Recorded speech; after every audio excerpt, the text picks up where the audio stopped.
We want to welcome you all to our conversation about black film. We call this panel Through a Black Lens.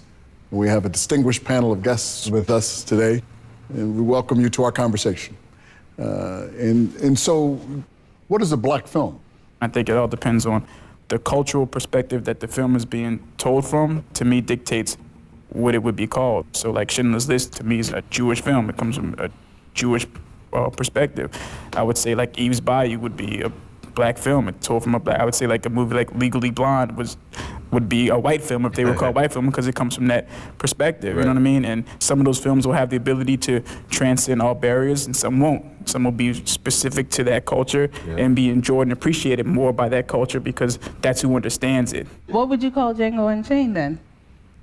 What I call, that's interesting because we had a whole conversation about that. Is it a black film or is it a white film? What is it? You know, that's a very good question. I have to think about that one. I don't want to give the right answer to that. Well, there's no such thing as a right answer. Yeah. I mean, just the same. I think there's that part of the brilliance of it, and I also think the success of it is that it might be a little challenging to define. I think, obviously, in its content and the core experience and experiences of it and the core perspective of it, it's a black film because it's about the black experience in a sense of that time. That's really the core, source of perspective and information. You take out, put it this way, you take out the black dynamic of that movie, to hell with it. But also something can be a black movie and more than just black people, identify with it. So I love the fact that, it just wasn't a story and nothing but all black people throughout it. We've done that, we've seen that. Yeah. So I really respected the fact that there was this diversity. But it's a white filmmaker. Which is fine. But see,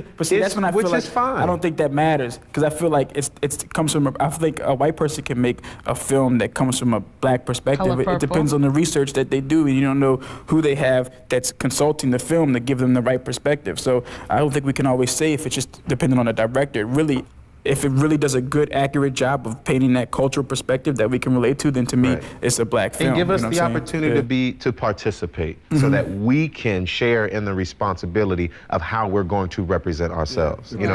That's part of it. Now, everything in that movie didn't sit well with me. Right. There were certain things that was just like, it's obvious we didn't make this, one of us that made this movie. So just as a general topic for the panel, jump right in. What haven't we seen? And what truth about black life are we not exposed to now that might be of some benefit to the aesthetic as a whole to filmmaking and to the community, as it were, that we talk about the black community? What haven't we gotten? Oh, well, I'll jump in. I think that currently I always say, we live in the extremes, I believe, when we talk about black storytelling. Either it's very tragic or everything. It's like when that's not the reality of anybody's situation, right? It's always somewhere in between. And I always say, white people get to tell 1 million stories where black people get to tell 1 or maybe 2.